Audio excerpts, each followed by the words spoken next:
The coat had 7 winters written into its seams, and Eliza Wainwright noticed every single one of them the moment Ralph Norris walked through the door of her father's general store in Caldwell, Kansas, on a Tuesday morning in October of 1879.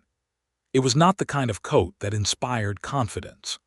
The wool had faded from what she imagined had once been a deep charcoal gray to something closer to the color of river silt after heavy rain. The left elbow had been patched with a piece of leather that did not quite match anything else on the garment. The collar was stiff and slightly frayed along one edge, and 2 of the brass buttons had been replaced with wooden ones that were close in size but not quite right. A long seam along the right shoulder had come partially undone, the thread pulled loose in a way that suggested it had been tugged at by wind and fence posts, and the general indifference of a man who had more pressing concerns than his own appearance. He was tall. That was the first thing she noticed after the coat. He had the kind of height that made a man have to think about door frames, and he ducked slightly as he came through the entrance even though there was more than enough clearance. His hat was pushed back on his head in a way that suggested he had been wearing it since before sunrise and had forgotten it was there. His jaw was dark with stubble. His eyes were the particular shade of brown that reminded her of the creek in late summer, and he carried himself with the quiet, unhurried certainty of a man who had learned that most emergencies could wait long enough for him to think them through. He was 29 years old. She was 24. She had been living in Caldwell for 3 years, having come from St. Louis with her father, Thomas Wainwright, who had decided that the cattle trade moving up from Texas along the Kishom Trail represented the finest business opportunity he had seen in his 52 years of living. He had been right about that. The store did well. But Caldwell was rough in the way that frontier cattle towns were rough in that era, full of drovers and gamblers and men who had left their histories somewhere south of the Red River. And Eliza had spent those 3 years learning to read people quickly, the way you learn to read weather when you live somewhere the sky can change in an hour. She read Ralph Norris in about 45 seconds. He came to the counter and asked, in a voice that was low and even, for a half-pound of coffee, a pound of dried beans, and a box of cartridges for a Winchester rifle. He paid with exact coins that he counted out from a small leather pouch without fumbling. He said thank you when she handed him the wrapped parcels. He did not linger. He did not look at her in the way that some of the drovers looked at her, that appraising sweep that made her feel like livestock being assessed for purchase. He looked at her the way a person looks at another person they are being polite to, which in Caldwell in 1879 was actually somewhat remarkable. He was almost to the door when she said, without having quite planned to say it, "Your coat is coming apart at the shoulder seam." He stopped.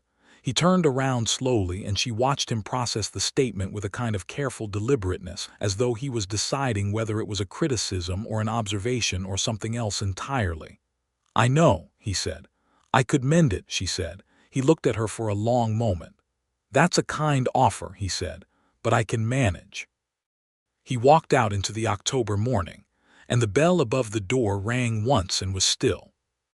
Her father came through from the back room, where he had been doing inventory, and looked at her with the expression he wore when he was pretending not to have been listening. Thomas Wainwright was a broad, gray-haired man with reading spectacles that he wore pushed up on his forehead, and he had a gift for appearing to be occupied with something else while actually paying close attention to everything around him. "That's Ralph Norris," her father said. "He runs a small ranch about 6 miles east of town. Quarter section on the creek. Runs cattle, maybe 60 head, does some work as a deputy for Sheriff Harmon when they need extra hands." He paused. "Decent man, keeps to himself mostly." "I wasn't asking," Eliza said. "I know," her father said, and went back to his inventory. Ralph Norris came back to the store 2 weeks later. He needed flour this time and lamp oil and a new length of rope. He was wearing the same coat. The shoulder seam had progressed from partially undone to significantly undone, and Eliza could see a gap of nearly 3 inches where the wool gaped open in a way that would let the November wind straight through to his shirt. She did not offer to mend it this time. She did not say anything about it at all. She filled his order, took his money, and watched him leave. That evening, she went through her father's dry goods and found a spool of dark gray thread that was close enough to the original color of the coat that it would not stand out. She cut off a length and wound it around a scrap of paper and slipped it into her apron pocket, feeling slightly foolish, and did not examine her reasons for doing it. He came back 3 days after that, which was more often than she had expected. He needed salt and a new whetstone and asked if they carried axle grease, which they did. While she was fetching the grease from the shelf near the back, she heard her father fall into conversation with him at the counter, the easy, unhurried talk of two men who have met enough times to be comfortable with each other. "Heard there was trouble out at the Bellamy place last week," her father said. "Nothing that couldn't be handled," Ralph said. "Rustlers. Passing through. They won't be passing through again." There was no particular menace in how he said it. It was simply a statement of fact delivered in the same quiet register as everything else he said. And Eliza came back with the grease and set it on the counter and tried not to find that interesting. He glanced at her when she set down the can. "Morning," he said, as though they had already exchanged a greeting which they had not. "Good morning," she said. He looked at her a half-second longer than the transaction required, and then he paid and gathered his things and left, and the bell rang and the door closed and the store was quiet. Her father said nothing. He was very good at saying nothing in a way that communicated quite a lot. November came in hard that year, the way it sometimes did on the Kansas plains, with a wind that had nothing to break it for 300 miles, and a cold that was dry and penetrating and entirely humorless. Eliza wore her good wool shawl and kept the store's small iron stove well fed, and she thought about Ralph Norris's coat more than she had any particular reason to think about any article of anyone's clothing. She mended it on a Thursday afternoon in late November, sitting near the stove with a lamp pulled close. She had taken a coat of her father's that was roughly the same weight of wool and used it to practice the stitch first, making sure she had the tension right, and then she sat with the imagined coat spread across her lap and worked the needle in the even, careful pattern she had learned from her mother back in St. Louis, in a kitchen that was warm and smelled of bread. Except, of course, she did not have his coat. She had never touched his coat. She was mending her imagination of his coat, which was not something she could explain to anyone, so she put down the thread and folded the piece of practice wool and set it aside and told herself she was being ridiculous. He came in on the first day of December with the wind at his back and a look about him that suggested he had been outside since before the cold had thought to moderate its ambitions. His coat was worse. The shoulder seam was now open fully across 4 inches, and the lining, which she could see now that the wool had separated, was of faded cotton that had no warmth left in it whatsoever. She had the thread in her apron pocket. She had carried it there every day since November. "Mr. Norris," she said before she had decided to say it. He was reading the labels on tins of peaches on the shelf near the door. He turned. "If you leave the coat, I can have it repaired before you leave town today. I have the thread and the needle, and it would take me 20 minutes. He held her gaze for a moment. He had a way of looking at her that was not rude and was not flirtatious, but was simply direct, the kind of looking that assessed what was actually there rather than what a person had decided to see. "Why?" he said. It was a fair question. She thought about it honestly. "Because it bothers me," she said. "The gap. The cold will get through." "The cold gets through regardless," he said. "It will get through less if the seam is closed." Something shifted in his expression, not quite a smile but some small movement in that direction, like the first suggestion of a thaw. He reached up and shrugged the coat off his shoulders and handed it across the counter to her. He was wearing a heavy flannel shirt underneath, and without the coat he looked somehow both larger and more approachable, the way removing armor can do. "I appreciate it," he said. "I can wait." "Help yourself to the chair by the stove," she said. "There's coffee if you want it." He did not take the chair immediately. He stood near the stove for a while, warming his hands, and then he picked up a copy of the Caldwell Post that someone had left on the barrel near the window and read it with the concentrated attention of a man who does not get to read newspapers very often. Eliza mended the coat. It took her 25 minutes, not 20, because the seam was worse than she had thought and needed to be fully resewn rather than simply reinforced.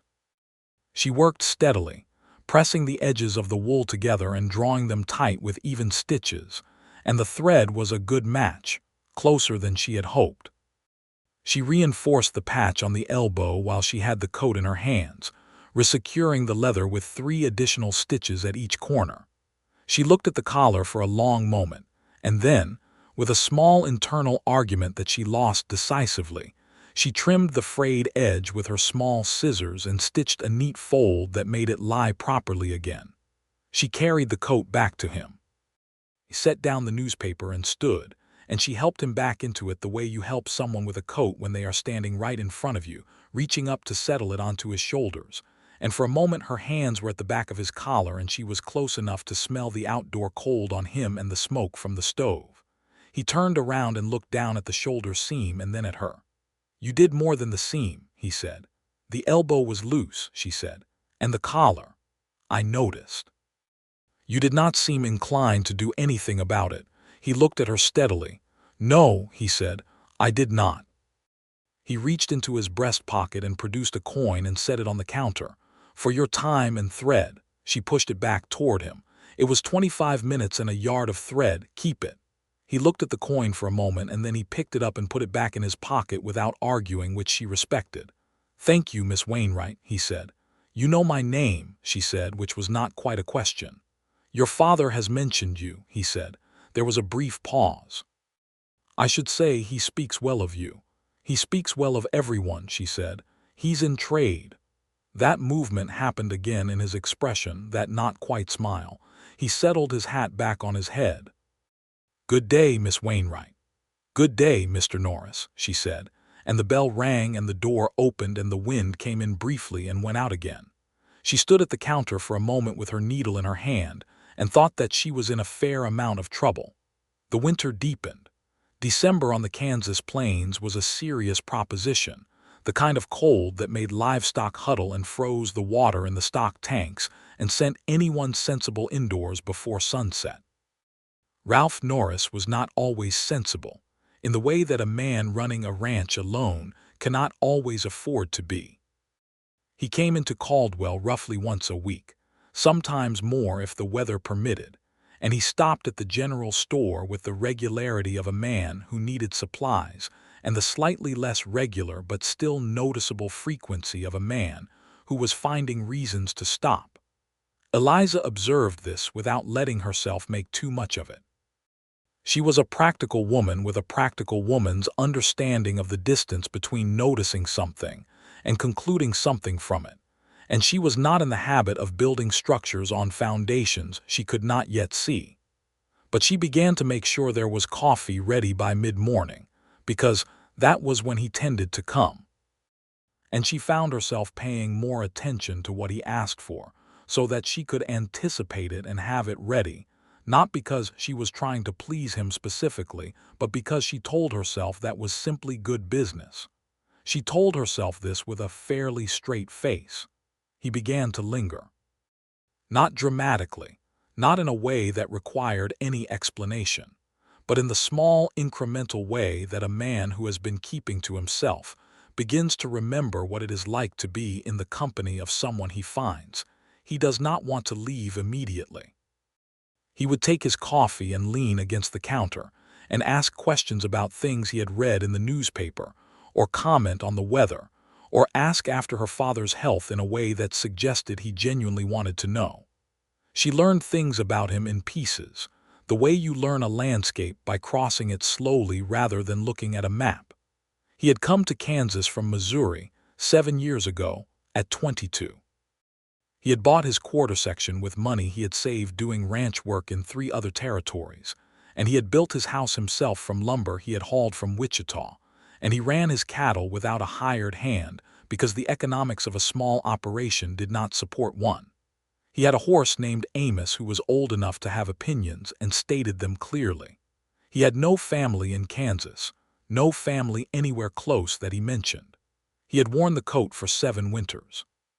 She learned this on a Saturday in January, when the snow had been falling since Friday and the store was quiet, and he came in stamping the cold from his boots with a kind of cheerful resilience that suggested he and Winter had long since reached an understanding. "That coat has seen some weather," she said, because by January she had moved past the pretense of not talking about the coat. He looked down at it as though seeing it from the outside for a moment. 7 winters, he said. 7, she repeated. "Since you came to Kansas," he nodded. "I bought it in Independence the fall before I came out, paid $3 for it, which was more than I wanted to spend." "It was a good investment," she said, "at 7 years. It has some miles left in it," he said. He looked at the shoulder seam, which she had mended 2 months ago and which was holding neatly. "With proper care," he added, and there was something in how he said it that was not quite about the coat. She felt the color come into her face and was glad she had a reason to turn and reach for something on the shelf. He stayed for an hour that day. They talked about the winter, about a letter she had received from her aunt in St. Louis describing the social season there, about whether the railroad expansion toward the territory would help or hurt the cattle trade that kept Caldwell alive. He had opinions. They were considered and specific and occasionally surprising, and she found herself engaged in the way she had not quite been engaged since leaving St. Louis, where she had at least had access to conversation that went beyond weather and livestock prices. "You read a great deal," she said at one point, noticing for not the first time the attentiveness with which he engaged with ideas. "More in winter," he said. "Less to do. I have maybe 40 books." 40, she said, honestly impressed. "Where did you get 40 books out here?" "Over 7 years," he said. "You accumulate things." He paused. "Some were my mother's." It was the first time he had mentioned family of any kind, and she recognized it for the small offering it was and did not press at it. "What sort of books?" she said. He looked slightly self-conscious, which was a new expression on him. "History mostly, some natural science, a couple of novels that a trail boss left behind one season." He paused again. "Some poetry." "Poetry," she said. "I am not going to apologize for it," he said. "I wasn't asking you to," she said, and smiled, and he looked at her smile for a moment before looking away. He left when the snow began to come harder, saying he needed to get back before the road became impassable, and he put on his coat and settled his hat and paused at the door. "Miss Wainwright," he said. "Mr. Norris," she said. He seemed to be deciding something. "The conversation is appreciated," he said finally. "I don't have a great deal of it." "Neither do I," she said, which was honest. He nodded once as though that confirmed something and walked out into the white afternoon. Her father appeared from the back room with the expression of a man who had been pretending to do something useful for some time. 40 books, he said. "You were listening," she said. "I was nearby," he said. "There's a difference." He polished his spectacles on his shirt. "He's a good man, Eliza." "You say that about everyone," she said. "You're in trade." He laughed, which was a sound she loved, deep and easy. "Only about some of them," he said, "and I mean it about fewer still." February brought a cold snap that was remarkable even by Kansas standards. 3 days where the temperature dropped to the kind of number that made the air itself seem to crystallize. And even the cattle trade paused because moving animals in that cold was dangerous.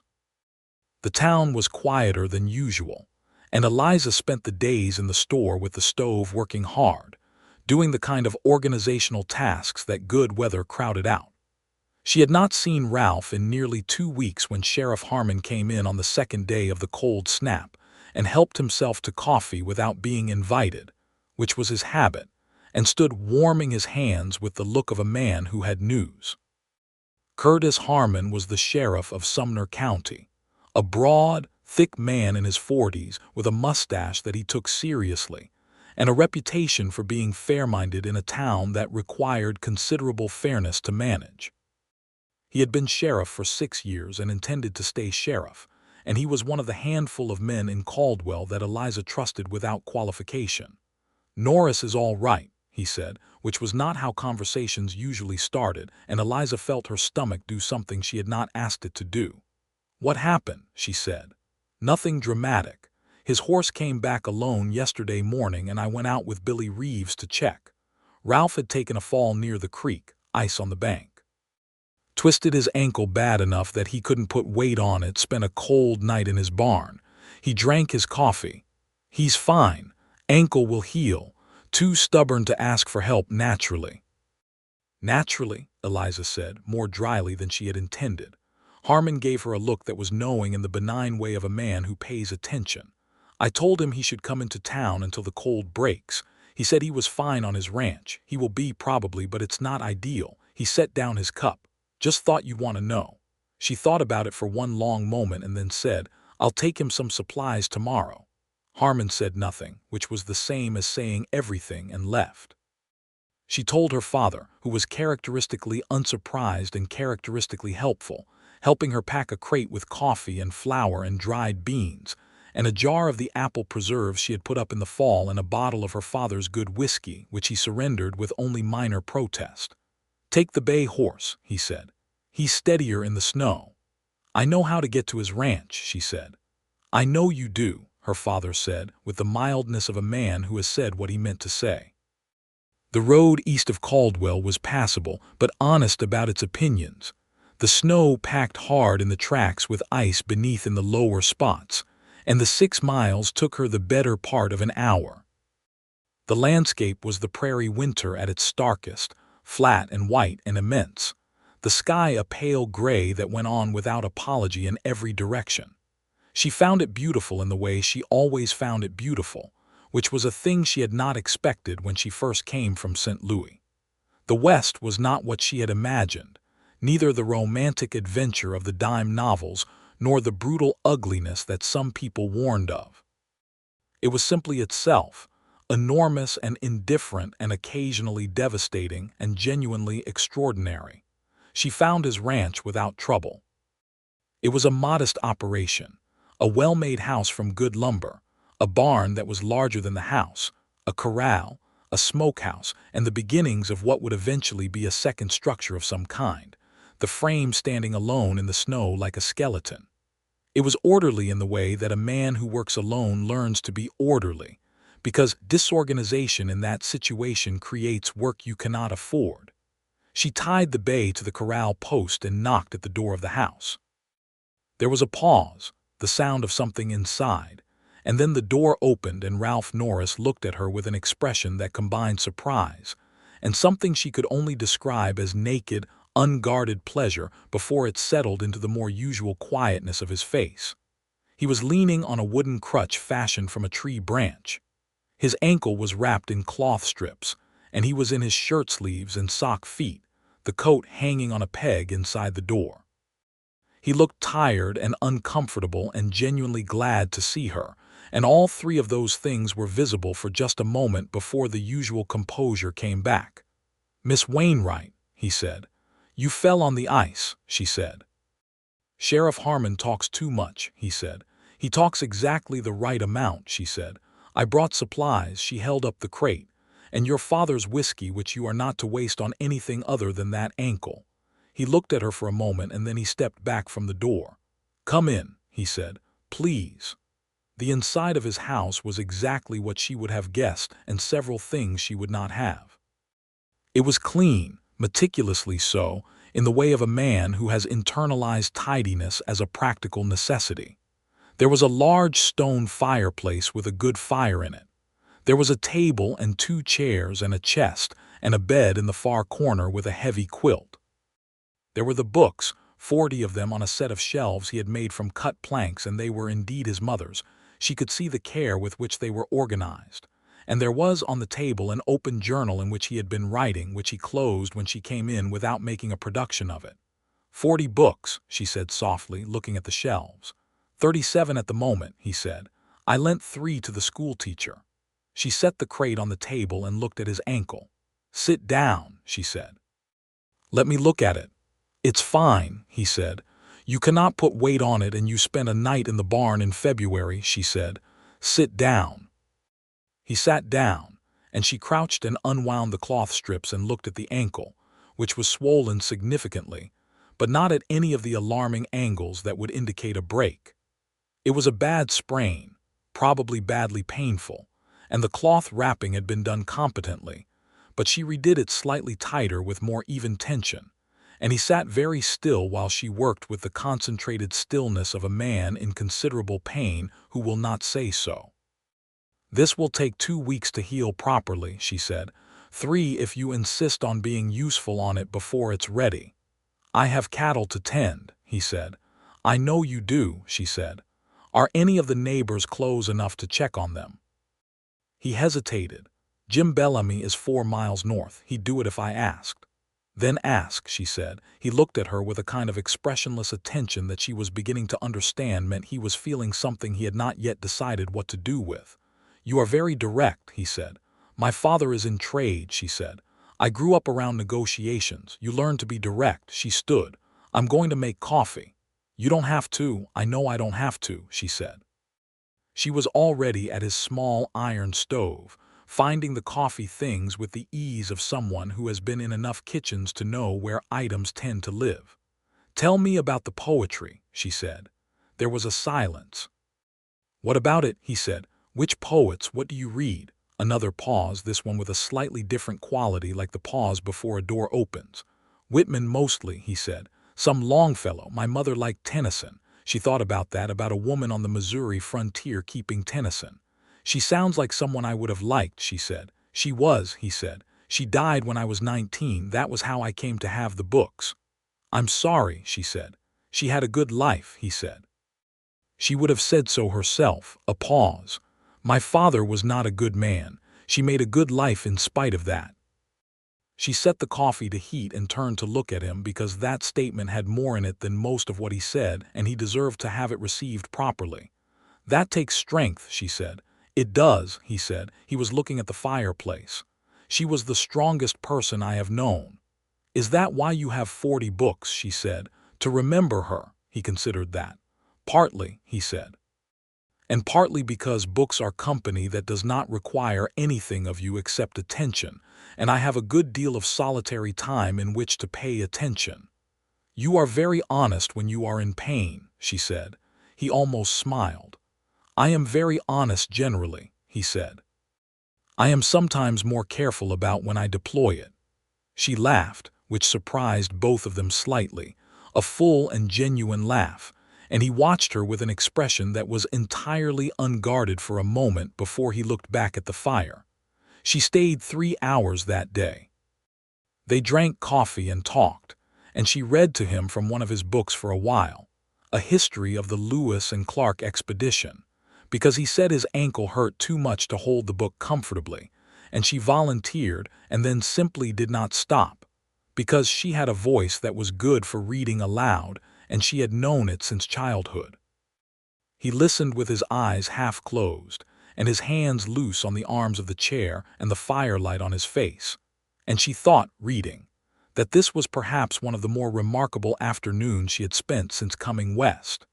She rode back to Caldwell as the light was failing, the cold settling back in with the seriousness of the approaching night, and she thought about the journal he had closed when she came in and wondered what he wrote in it.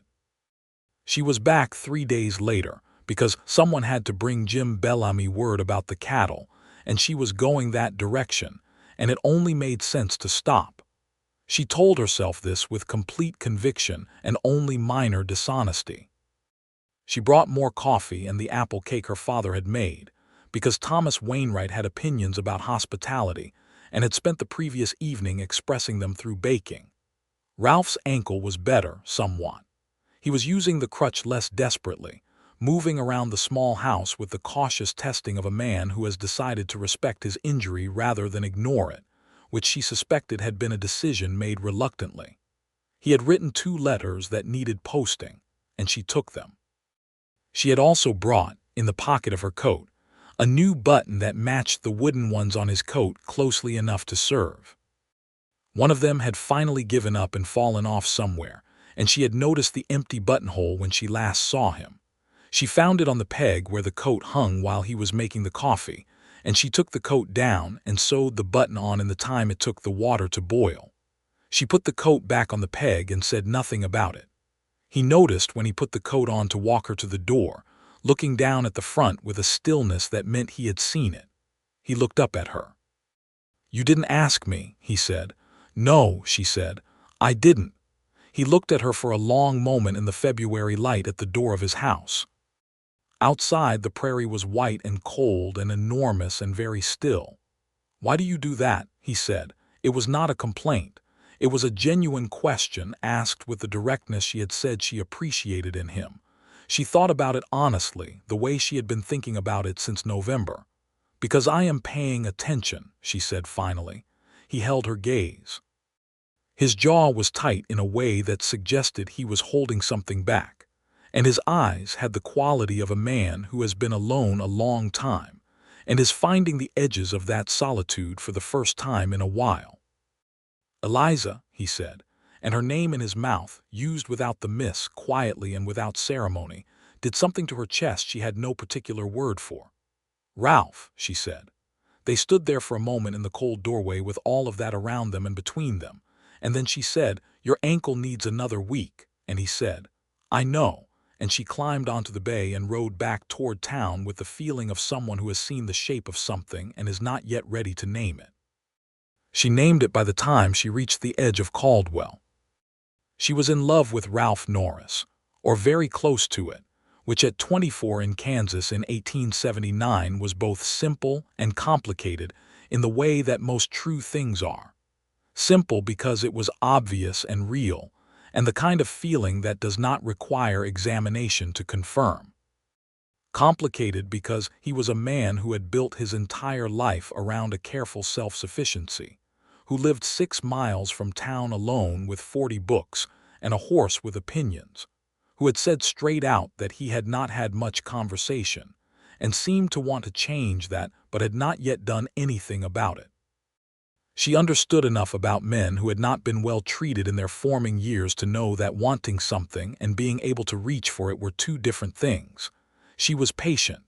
She had her father's quality in that regard, the patience of someone who understands that good things are worth the time they require. March came. Ralph's ankle healed. He came back into town, walking properly again, and came into the store on a Wednesday morning with the coat buttoned up against the last of the winter cold, and he stood at the counter and bought his coffee and his flour and his lamp oil, and then said without preamble, "Would you come out to dinner on Saturday?" She looked at him. He was looking back at her with the expression of a man who has rehearsed something and has now said it and is prepared for whatever comes next. "Yes," she said, "I would like that." Something happened to his expression then, a small release, a brief brightness that was there and then organized itself back into composure. "Good," he said. 6 o'clock. "I'll need the address," she said, and then they both recognized the absurdity of that because she had been to his ranch twice and they both knew it, and he smiled. It was the first full smile she had seen from him, unguarded and genuine, and it was an entirely different thing from the not-quite smiles she had been cataloging for months. It was extraordinary. She had suspected it would be. She went to his ranch on Saturday at 6 o'clock, dressed in her good blue dress that she had brought from St. Louis and had worn perhaps twice since arriving in Caldwell. The evening was cold but clear, the sky enormous and full of stars in that particular way the western sky could be, and the prairie under the moonlight had a kind of silver beauty that still surprised her even after 3 years. He had cooked. She had not known what to expect, but she had not expected the degree of effort she found when she came through the door. There was a cloth on the table, which she suspected was his only good cloth, pressed flat and white. There were 2 candles. There was a pot of something on the stove that smelled of venison and herbs, and there was bread that he had baked himself, and there was butter, and there were the last of some dried flowers that someone had put up in a jar, faded but arranged with care. He was in a clean shirt. He had shaved. The coat was on its peg, and he looked at her when she came in with the same brief unguarded brightness she had seen at the counter, and then it organized itself and he said, "Good evening," in a voice that was very slightly not entirely steady. "Good evening," she said. "You cooked." "I said dinner," he said. "Dinner implies cooking." "Most men out here understand dinner to mean beans and salt pork," she said. "I am not most men out here," he said. "I am increasingly aware of that," she said. They ate and they talked, and what was different from the previous conversations was the knowledge that this was a deliberate thing, that he had asked her here and she had come, and the purpose of the evening was specifically the company of each other, which removed the polite fiction of necessity that had covered all the previous conversations and left the thing itself plain and warm in the candlelight. He told her about coming to Kansas, the first winter in a house that was not yet finished, the way he had learned to do everything by doing it badly first and then better. He told her about the year a drought had nearly ended the ranch and what it had felt like to lie awake at night doing arithmetic that never quite came out right, and how the following year had been good and how he had felt then, the particular texture of relief that follows genuine fear. She told him about St. Louis, about her mother who had died 4 years ago and whose absence still sometimes surprised her, about the decision to come west with her father that she had made partly out of grief and partly out of something she could only describe as a need to see what was out there. She told him that Caldwell was not what she had imagined and was better in some ways and harder in others, and that the sky out here was the finest sky she had seen, and she did not think she could live without it now. He listened to her the way he read, with complete attention, and when she finished speaking he said, "What made you offer to mend the coat that first morning?" She thought about it. "It bothered me," she said, "like I said."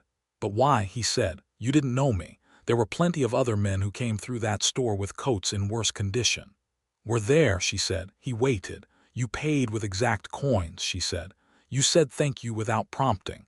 You didn't look at me like something to be evaluated. And the coat was—" she paused. "There was something about the coat that told me things about you before I knew anything about you. The way it was worn but taken care of. The patching, the wooden buttons. Someone who lives carefully but does not live meanly. Someone who makes do but not carelessly." She looked at him across the table in the candlelight. "I wanted to know if I was right." "Were you?" he said. "Mostly," she said. He was quiet for a moment. Outside, the wind had come up, a March wind with some winter still in it, and the house was warm and the candles burned steadily. "I think about you," he said. "I should tell you that since we are being direct." "I think about you too," she said. "I am not—" he stopped. "I have been alone for 7 years," he said. "I am not always certain how to—" he stopped again. "I know," she said. "I'm not in a hurry." He looked at her. "Most people are," he said.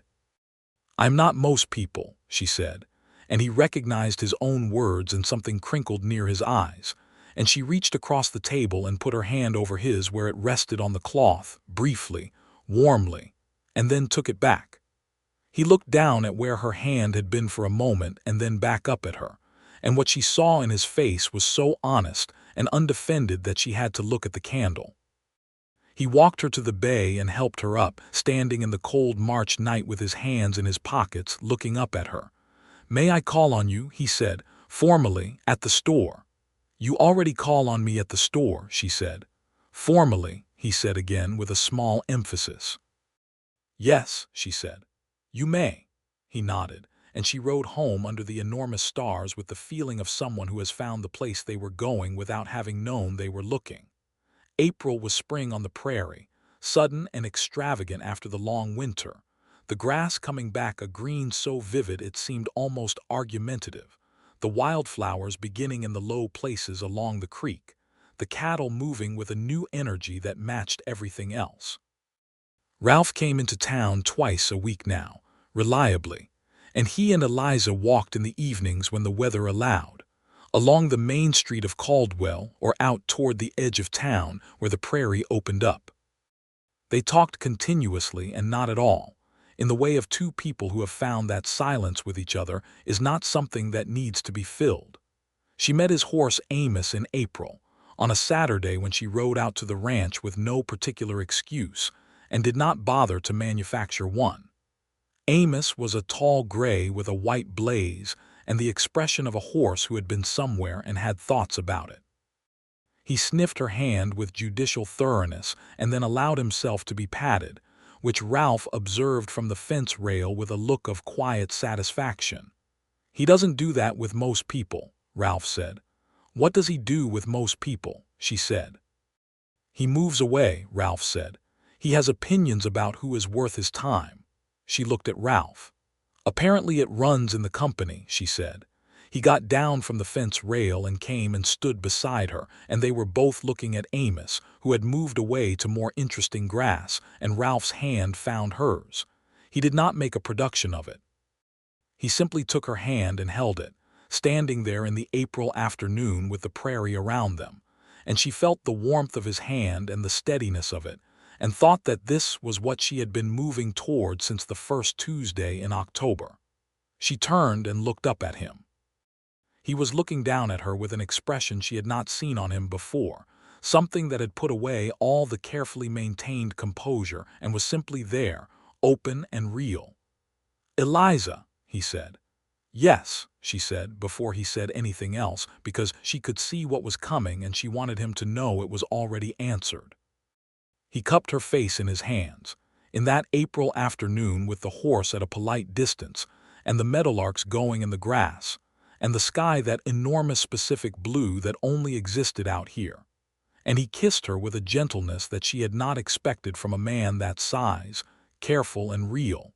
And she put her hands against his chest, and kissed him back, and felt the wool of the old coat under her fingers. He stepped back and looked at her, and his expression was the one she loved best, the unguarded one. "I should have done that in January," he said. "You should have done that in December," she said. He laughed. It was a full, genuine laugh, deeper and more expansive than his not-quite smiles, and it transformed his face, and she thought that getting more of that laugh was a very good reason to do all of this. May arrived, and with it the cattle drives coming up from Texas along the Kishom Trail, the longhorn herds moving through Kansas with the trail hands who had been on the trail since February, and arrived in Caldwell with wages and an inclination toward spending them. The town filled up in the way it always did, and the store was busy from dawn to near dark, and Ralph came less often because his own cattle required more attention in the spring. He sent a note with Jim Bellamy one Thursday that said, "Saturday evening if you are not too exhausted from the week." She wrote back on the same piece of paper, "I will not be too exhausted," and sent it back with Bellamy, who carried it with the slightly pained dignity of a grown man who had been volunteered into service as a messenger without quite understanding how. Saturday came and they had dinner at the store for the first time, because it had been a long week, and she did not have the energy to ride 6 miles, and her father had taken himself to his room with tactful definitiveness and left them the kitchen. They cooked together, or rather she cooked and Ralph cut things and handed them to her, and they talked around each other in the small kitchen with a natural ease that surprised neither of them because everything with the two of them was natural in that way.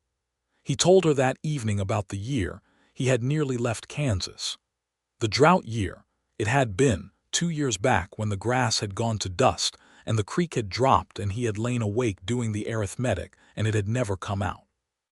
He had thought about going back to Missouri to doing something that did not require 7,000 acres of sky to cooperate. He had not gone. "Why didn't you go?" she said. "I built the house," he said. "You put that much of yourself into something, you don't leave it." She looked at him across the kitchen table. "No," she said, "you don't." He looked back at her with the directness she loved. "I am going to ask you something," he said, "and I want you to understand that I have thought about it seriously." "All right," she said. "I am not a man with a great deal to offer," he said. "I have a quarter section and 60 head and a house I built with my hands that is small but sound. I have 40 books. I have 7 years of building something out of nothing, which means I know how that is done, but it is not done yet." He paused. "I am not a man who is going to be able to offer you what you might have had in St. Louis." "I left St. Louis," she said. "I know," he said, "but I want you to know that I know what I am." "I know what you are," she said. "I have been paying attention since October." He held her gaze. "Then would you marry me?" he said. She heard it settle into the room, into the quiet kitchen with the sounds of the spring night outside. She felt it in her chest. She had known it was coming, had been moving toward it since the coat and the button and the 3 hours by the fire in February, and knowing it was coming did not make it less than it was. "Yes," she said, "I will marry you." He crossed the kitchen in 2 steps and took her hands and held them, and they stood together in the kitchen while outside the cattle town went on being itself, and inside the kitchen was entirely still and entirely right. They were married in June. Eliza's father officiated the paperwork with the justice of the peace and stood up for them with a wet eye he was very firm about disguising. Sheriff Harmon and his wife came. Jim Bellamy came. The schoolteacher who had Ralph's 3 borrowed books came and returned the books at the reception, which Ralph thought was considerate timing. It was not a large affair, because neither of them wanted large, but it was genuine and warm, and the June day cooperated with the kind of blue sky perfection that the Kansas plains could produce when they were in a generous mood. Eliza wore her good dress from St. Louis, and Ralph wore a clean suit that he had bought in Wichita specifically for the occasion, and that fit him better than she had expected. And he stood at the front of the justice's small office with the composed expression that she now understood as the one he wore when he was feeling the most, not when he was feeling the least. When she came through the door, he looked at her, and the composure moved aside for a moment, and what was underneath it was the unguarded thing, plain and real and entirely his, and she walked toward it without hesitation. After the wedding, she moved out to the ranch. Her father kept the store, hiring a boy from one of the neighboring farms to help with the lifting, and Eliza came into town 3 days a week to work the counter because she wanted to, and because it helped, and because she had built a kind of life in that store that she was not ready to simply step away from. She carried her books with her to the ranch. 31 of them, added to Ralph's 40, made 71, and they rearranged the shelves together on the first Sunday, organizing them according to a system that required significant negotiation, and ended in a compromise that satisfied neither of them perfectly and both of them adequately, which they agreed was probably how most good systems worked. She learned the ranch that summer, not in the way of a woman learning a domestic space, but in the way of a person learning a place they intend to inhabit fully. She went with Ralph when he moved cattle, learning to read the animals the way he read them, with a patience for the work that surprised even her. She helped with the haying, which was hard labor in the August heat, and also somehow satisfying in the way that physical work connected to a direct purpose always was. She also planted a kitchen garden, which the soil near the creek supported better than she had hoped, and she put up preserves in September and learned to make the particular coffee the way he liked it, strong and plain, and he learned that she was sharp in the mornings until the second cup, and adjusted his conversational timing accordingly, both of which were forms of love that required no particular ceremony. They talked all the time. That was what she had not known to expect, or had hoped for but not counted on. He was not a quiet man because he was empty. He was a quiet man because he had not had anyone worth talking to, and once he had someone worth talking to, the quiet remained, but it was a different kind. The quiet of a man who is listening intently rather than the quiet of a man who is alone. They talked about everything. The books, the ranch, the news from Wichita and from Washington, the questions of the territory and the statehood, the cattle trade and what it was doing to the land, and whether that was sustainable and what sustainable even meant on the frontier. The weather, always the weather, because out here the weather was not small talk but the central text around which everything else was organized. She told him once, that first fall, that she had been surprised by the injustice she had seen since coming west. Not surprised that it existed, she said, because she had not been naive enough for that, but surprised by the specific textures of it. The way the men who came up from Texas on the drives were treated differently according to their color, some of them doing the same work for less, and living in the margins of the same towns. The way the Osage and the Kiowa and the other nations whose land this had been were being compressed into the territories with a systematic relentlessness that the newspapers called progress and that she could not find a way to call anything except loss. The way women in Caldwell had very little recourse when things went wrong for them, in a town that was full of things going wrong. Ralph listened to all of this. He did not dismiss any of it. "I know," he said. "I have thought about most of it."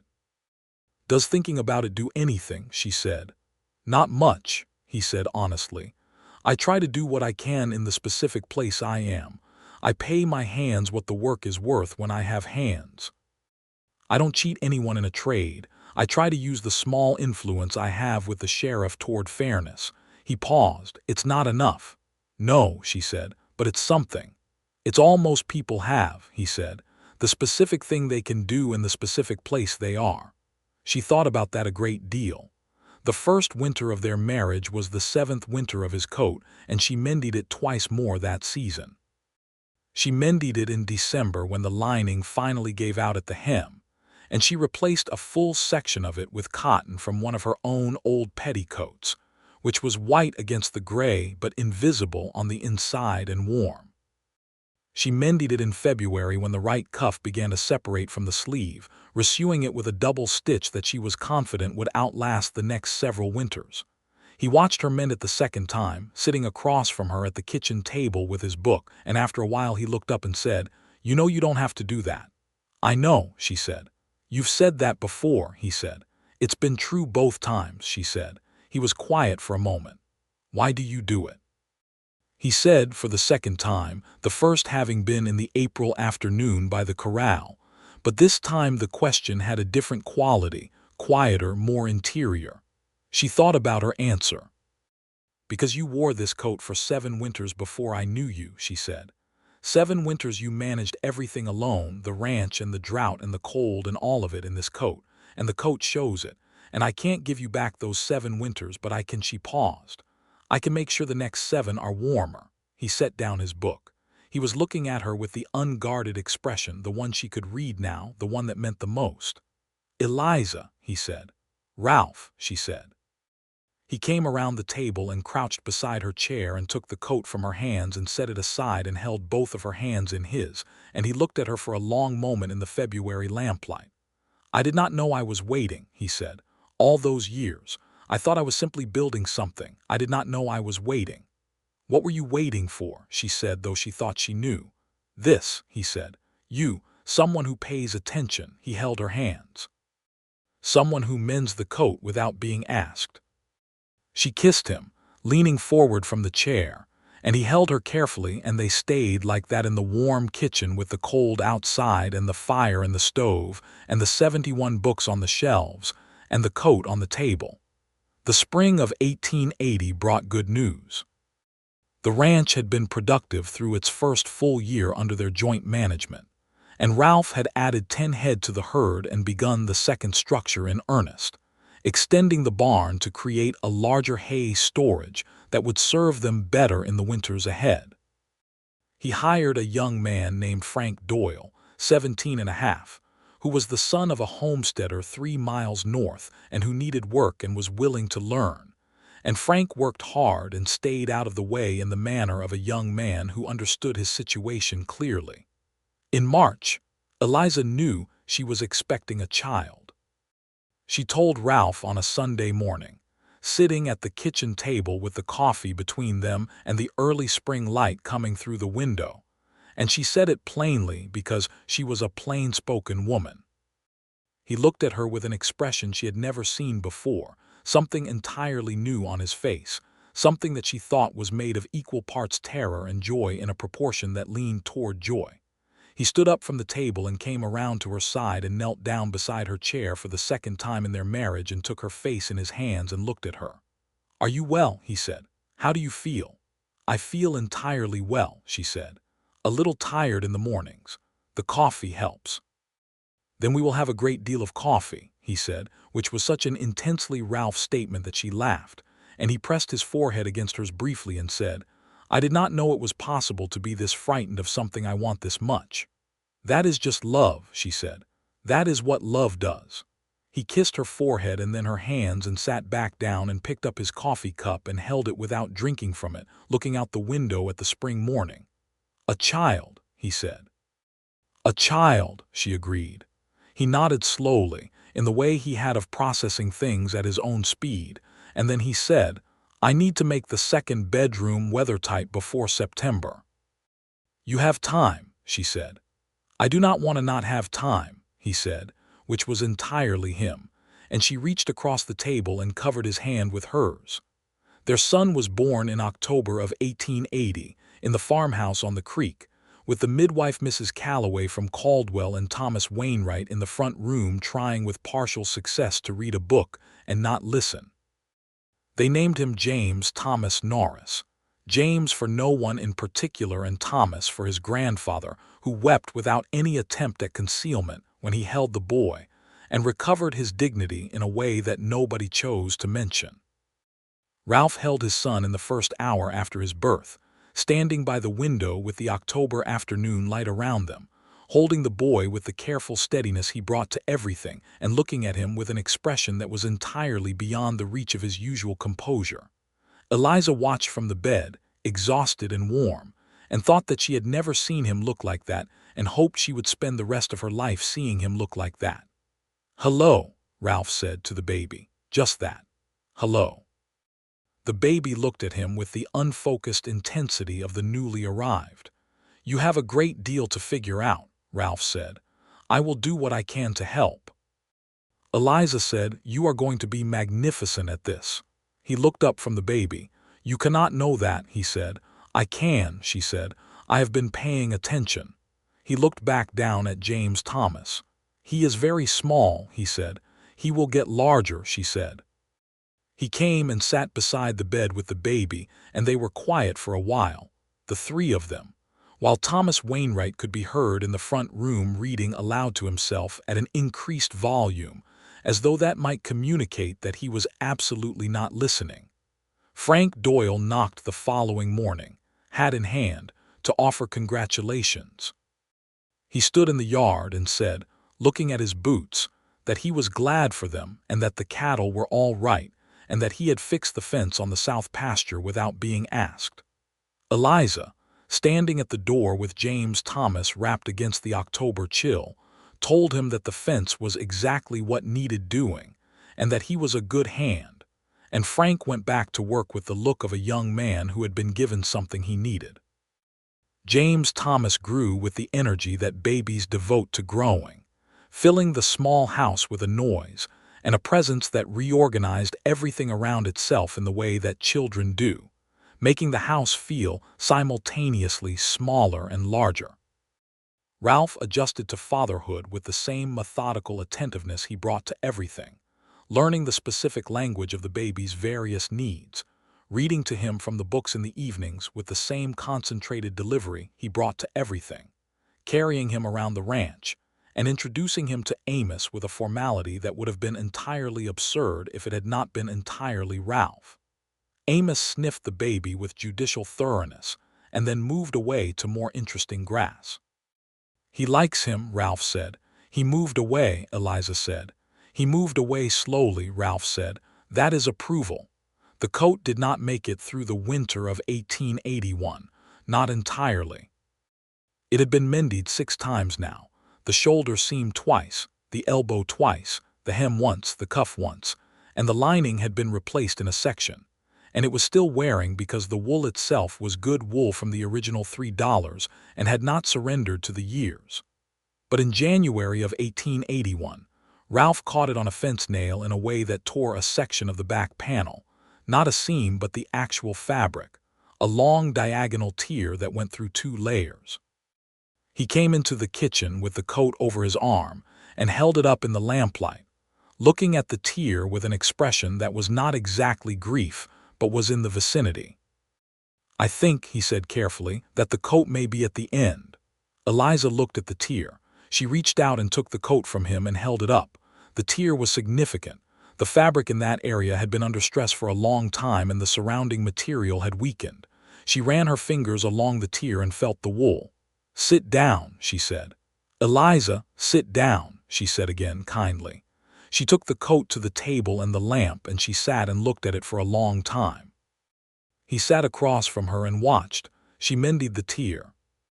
It took the better part of an evening, a careful, complicated piece of work that involved folding the torn edges inward and reinforcing from the inside with a strip of heavy cotton, and then sewing the outer surface back together with a stitch so fine, and even that in the lamplight you had to look closely to see it.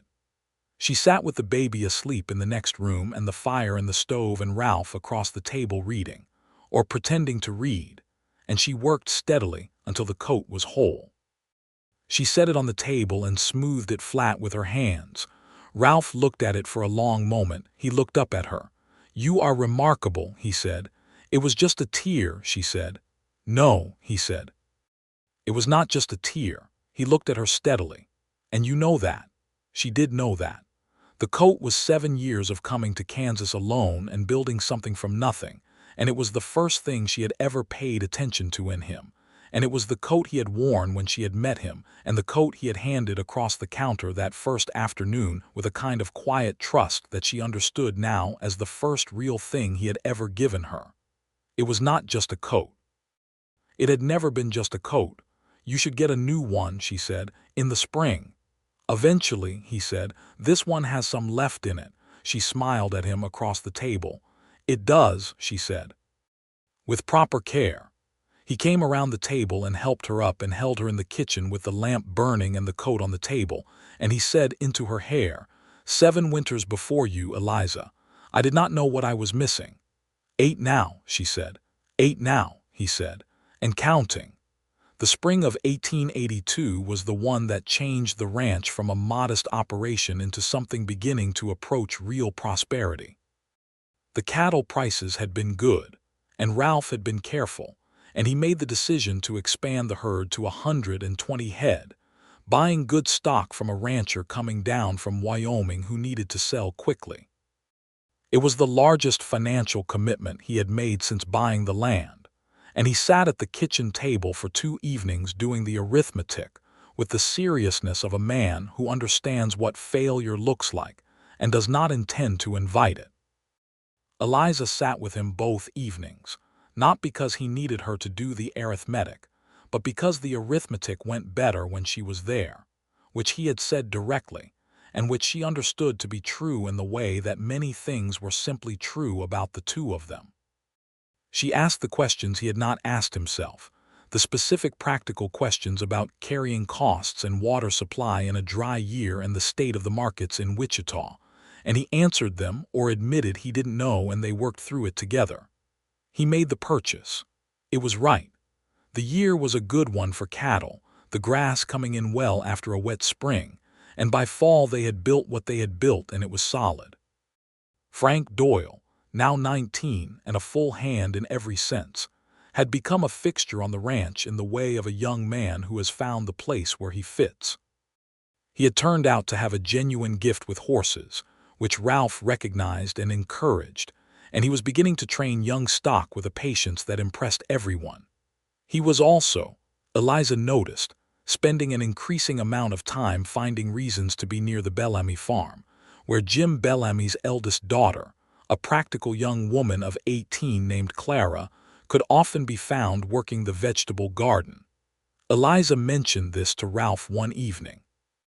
He looked at her with the expression of a man who has already noticed and has been waiting for someone to bring it up.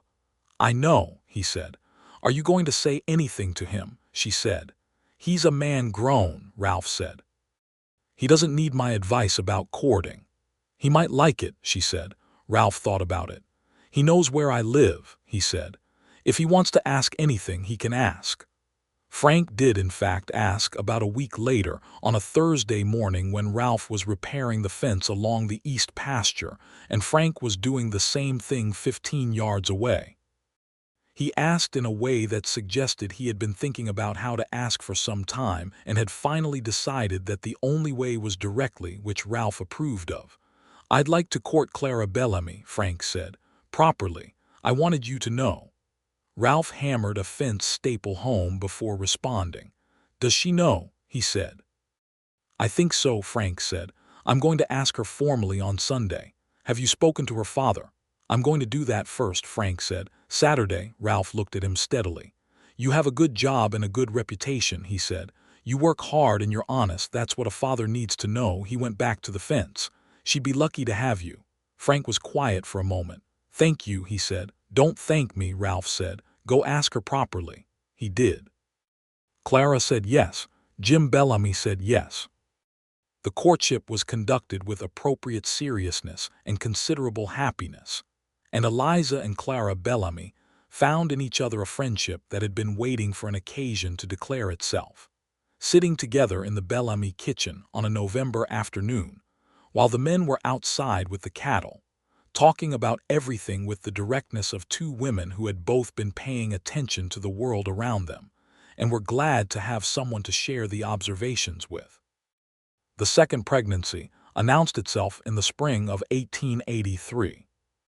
Eliza told Ralph on the same Sunday morning as before, with the same plainness, and he responded with the same mixture of terror and joy in the same proportion, though this time slightly faster to the joy.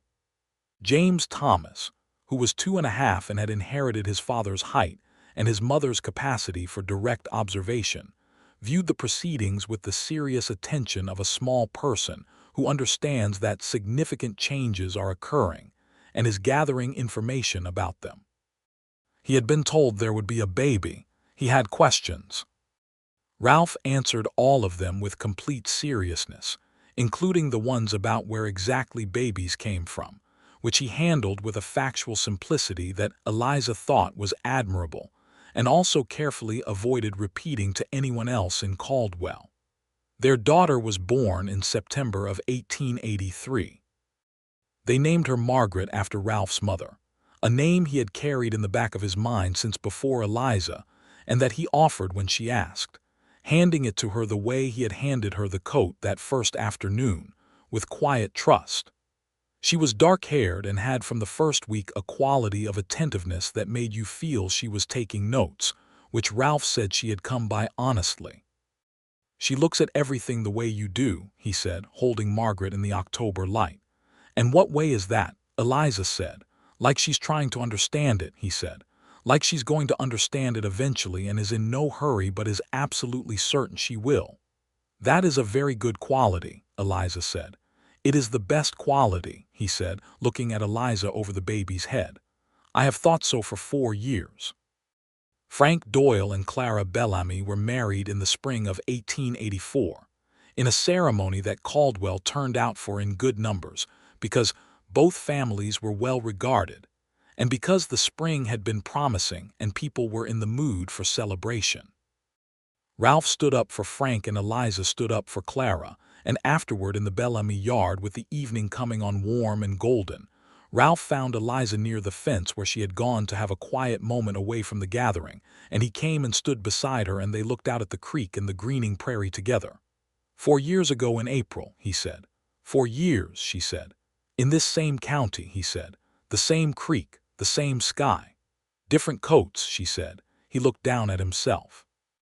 He was wearing the charcoal coat which she had mended for the 7th time in February, replacing both cuffs and reinforcing the collar and resewing the hem and adding a new button, this one a perfect match she had found in Wichita the previous fall. He had gotten the new coat he was supposed to get in the spring after the tear. He had worn it twice and gone back to the old one. I like this coat, he said. I know you do, she said. I like it too. You have put 7 hours of work into this coat, he said. 8, she said. Since the cuffs this winter. He looked at her sidelong.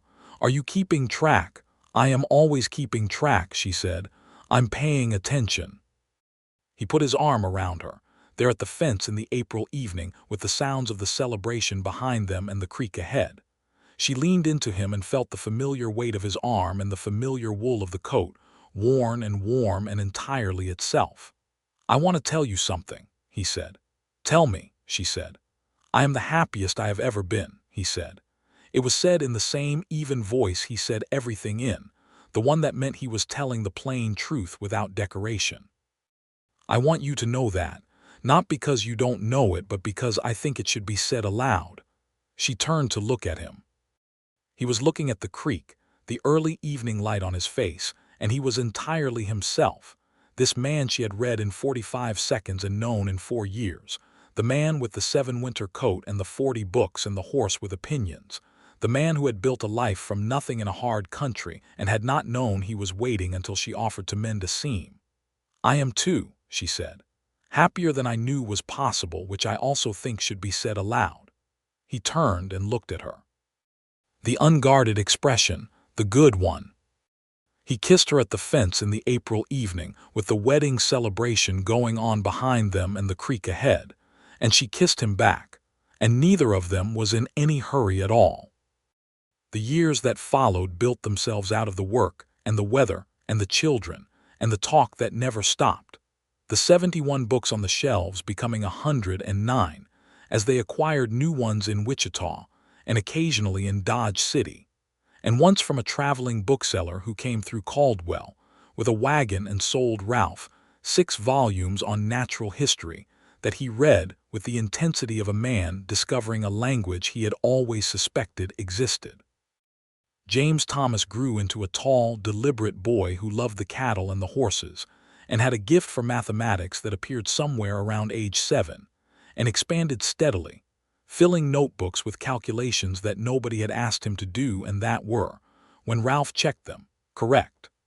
Margaret grew into the girl Eliza had seen in that first week, sharp-eyed and steady, with her father's way of listening and her mother's way of asking questions that got to the center of things quickly. She was also, at 5, already interested in the books, pulling them from the lower shelves with a careful respect that nobody had specifically taught her, and sitting with them open on her lap with the concentrated attention of someone who intends to read eventually and is laying the groundwork. Frank Doyle and Clara had a son in 1885, a broad, happy baby named Robert, and the two families wound around each other in the way of people who have chosen each other in the absence of near family, making the kind of community that is not connected by blood, but is no less strong for that. Ralph was asked by Sheriff Harmon in the fall of 1885 to take a permanent deputy position, not the occasional work he had done before, but a formal arrangement with a salary that would help with the ranch through the dry years that everyone could feel coming. He thought about it for 2 days and then said yes, because the salary was real, and because Harmon was fair, and because Ralph had enough invested in the Order of Caldwell to want to participate in maintaining it. He was a good deputy. He was the kind of law officer that the cattle frontier sometimes produced and more often failed to. A man who understood that authority was for using precisely and sparingly, and that most situations could be resolved without anyone getting shot if the person doing the resolving was patient and direct and unafraid. He was unafraid. Eliza had known that about him from almost the beginning. It was not bravado. It was simply an accurate assessment of risk combined with a refusal to be bullied by it.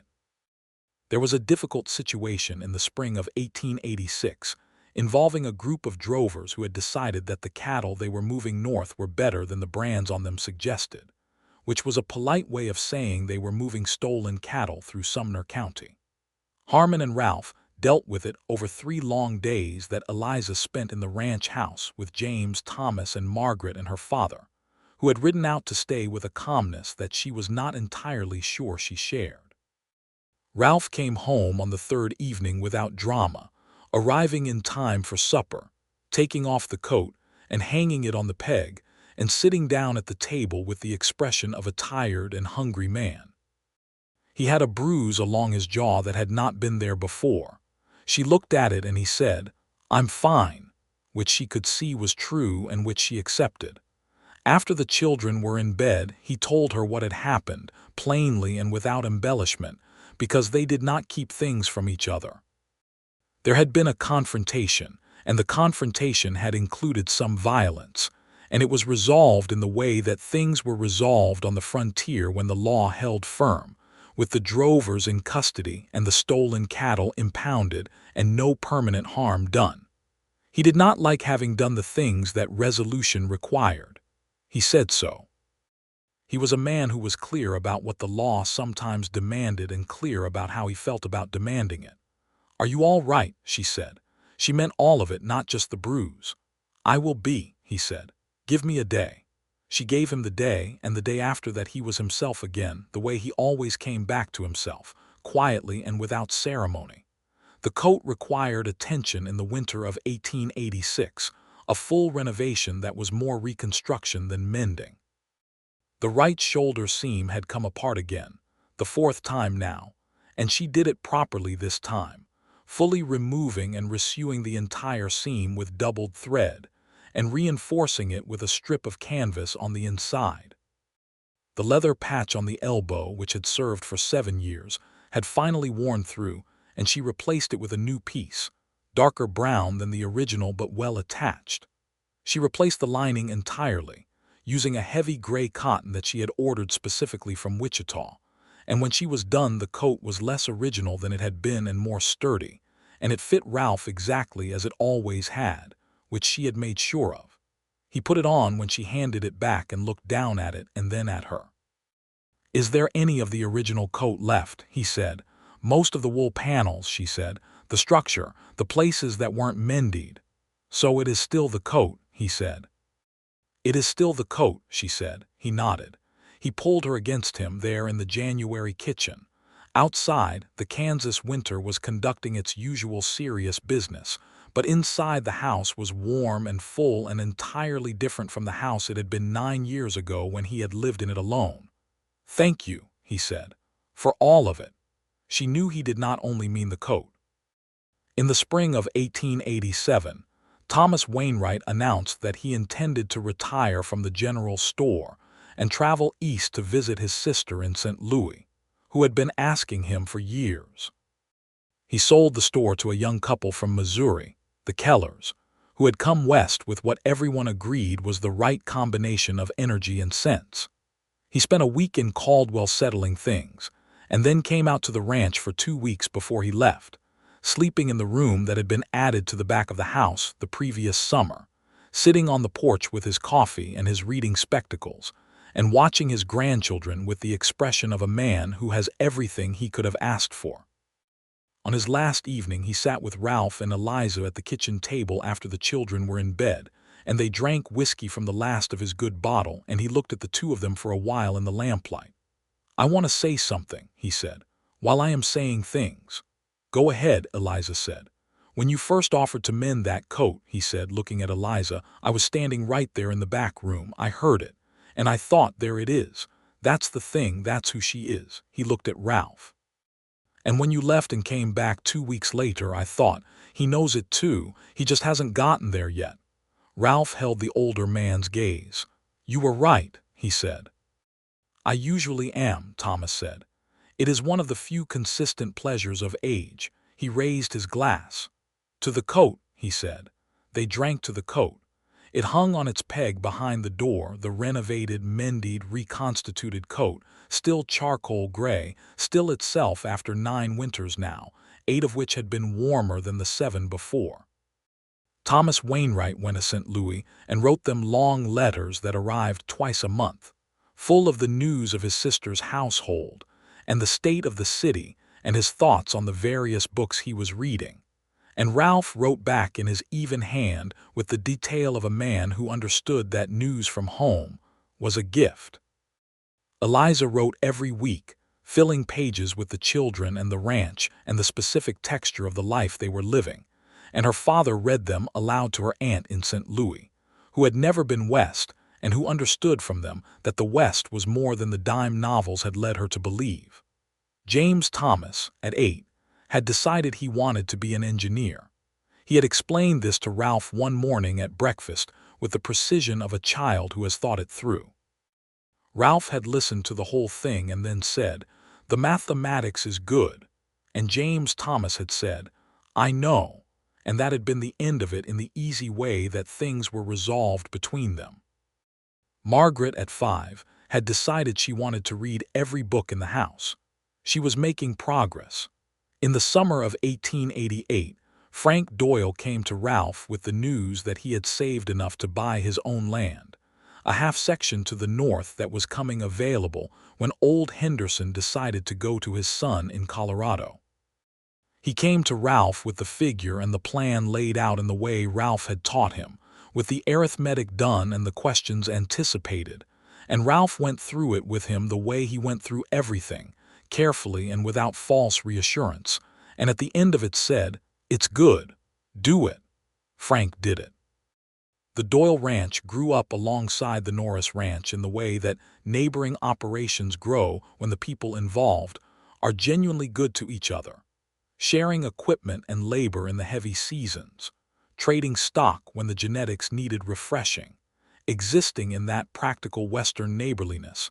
That was one of the things about the frontier that Eliza had not anticipated and had come to value enormously.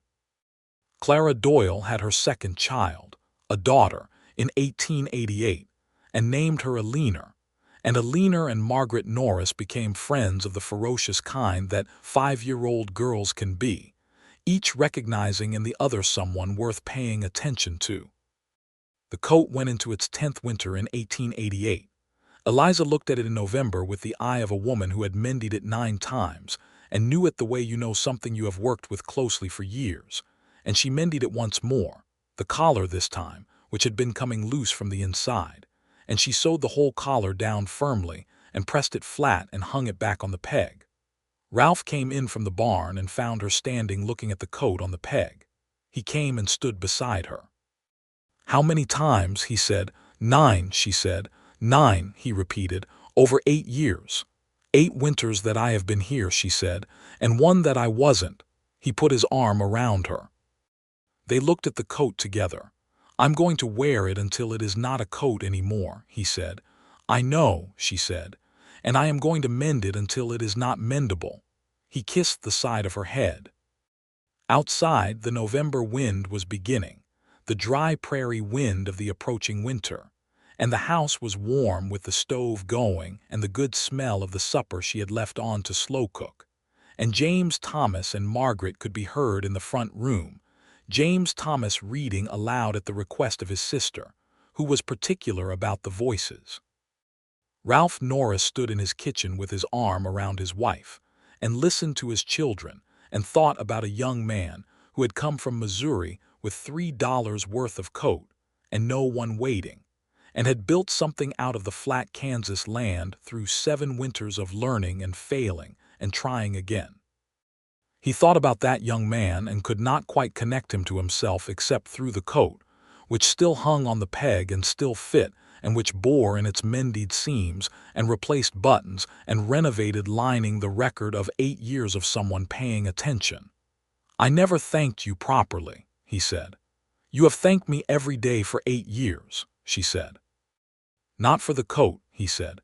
"For the coat specifically, for the first time, for seeing it and offering without knowing me." She turned and looked up at him. "I told you why," she said. "It bothered me."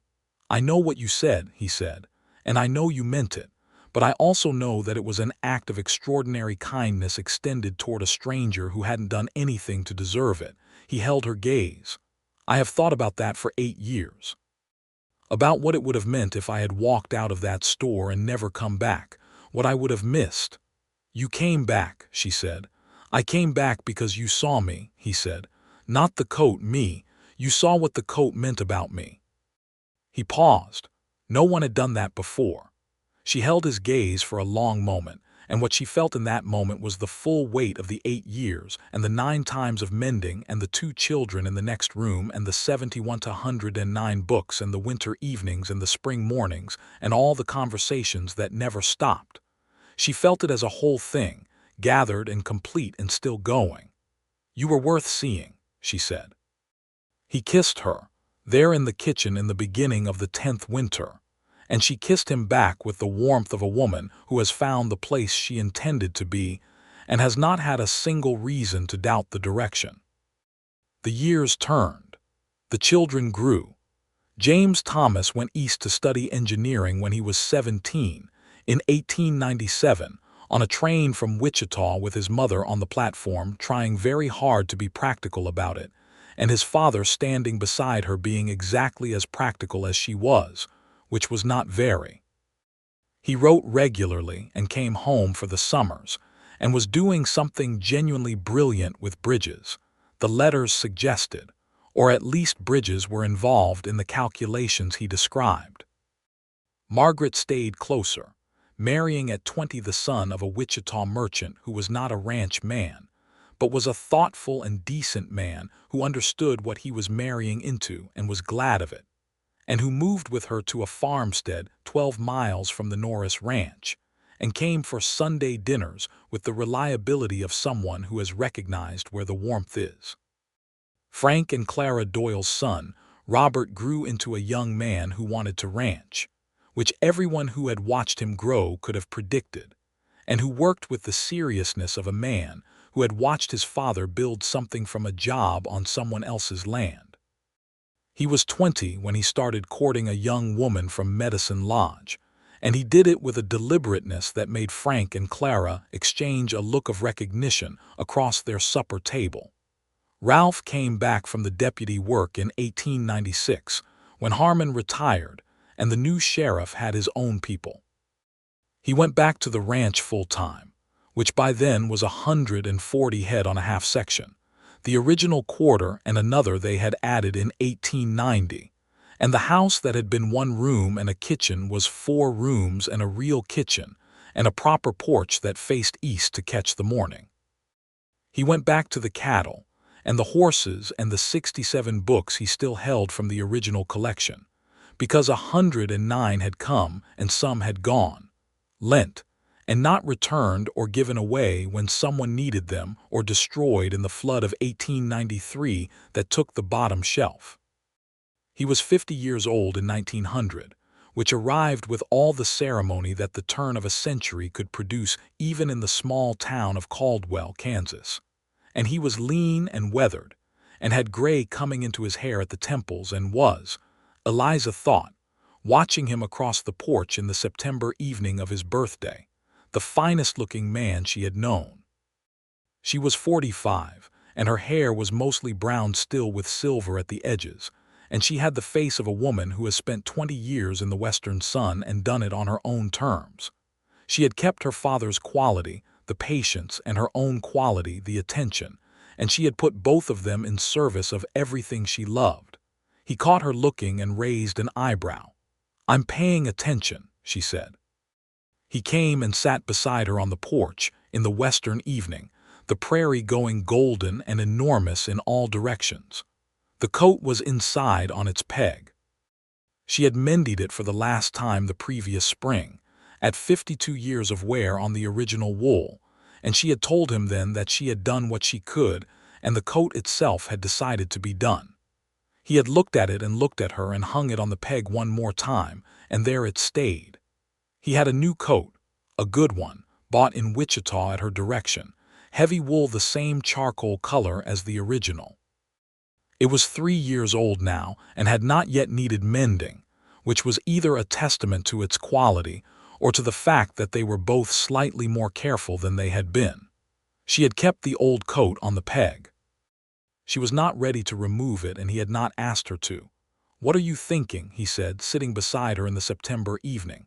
"About the coat," she said, "about the first morning. October 1879, he said. He had never forgotten the date which she had known for years. "You were so careful," she said, "so deliberate, you counted out every coin." "Habit," he said. "When you have counted every coin for long enough, you keep counting." "And then you almost left," she said. "And I said something about the coat." "It bothered you," he said, and she could hear the smile in it. "It did," she said. "It still does, in the best possible way." He took her hand on the porch arm. The western sky was putting on its exhibition, the colors that came in September just before the sunset, the reds and golds that she had never seen in Missouri and that she still, after 21 years, thought of as specific to out here. A benediction that the sky extended to the people patient enough to still be there at the end of the day. 21 years, he said. 21 years, she agreed. James Thomas has a good position in Chicago, he said, and Margaret is planting a new orchard. And Frank Doyle's boy is going to ask a girl from Medicine Lodge to marry him, she said. "I know," Ralph said. "Frank told me last week." "And my father is well," she said, because Thomas Wainwright had gone back to Kansas in 1892, unable to stay in St. Louis and away from the prairie once his sister had passed, and had lived in Caldwell in a small house 2 streets from the Keller store, healthy and opinionated and the undisputed favorite grandfather of every child who had encountered him. "He is well," Ralph said. "He is going to outlive all of us out of sheer stubbornness." She laughed. He held her hand. The evening settled around them with the gentleness of a September evening in Kansas, and the prairie went on in all directions in the way it always had and always would, indifferent and extraordinary. "Ralph," she said. "Eliza," he said. She turned and looked at him in the evening light, this man she had read in 45 seconds and known for 21 years, and she thought about all the mornings and all the evenings and all the conversations and all the winters with the coat on the peg. She thought about what he had said in the kitchen 8 years ago, about not knowing he was waiting. She thought about what it was to love someone so thoroughly that the coat they wore was simply an extension of them, meaningful because they were meaningful. "I would do it again," she said. He looked at her. "All of it. Every single thing," she said. The coat and the October morning and the 6 miles in the February snow and all the mending and every word. He raised her hand to his mouth and pressed his lips to the back of it, there on the porch in the western evening, with the full certainty and tenderness of a man who has been loved well and knows it and intends to spend the rest of his life earning it. "So would I," he said. "Every word and every mile, every winter." The sun went down over the Kansas prairie. The stars came out in their particular extravagance. Inside the house, the old coat hung on its peg, worn through and mended again, the record of 8 winters before her and all the winters since, the object that had told her who he was before she knew his name, the thing she had reached for in the cold store that October morning without knowing what she was reaching toward. The porch held the 2 of them in the September night, and the prairie held the porch, and the enormous western sky held all of it, and the meadowlarks were going somewhere in the dark grass, and everything was exactly and completely what it was supposed to be. Thomas Wainwright, reading his book 2 streets from the Keller store, thought he could hear his daughter laughing from somewhere east, which was impossible at that distance, and which he thought about with a broad, quiet satisfaction for a good long time before he went back to his reading. The night settled over Caldwell and the prairie and the Norris ranch and the good solid house that Ralph had built with his hands, and inside on its peg the coat rested, holding its shape in the dark, seams closed and buttons whole, waiting for the next cold morning the way it had always waited, the way some things simply do.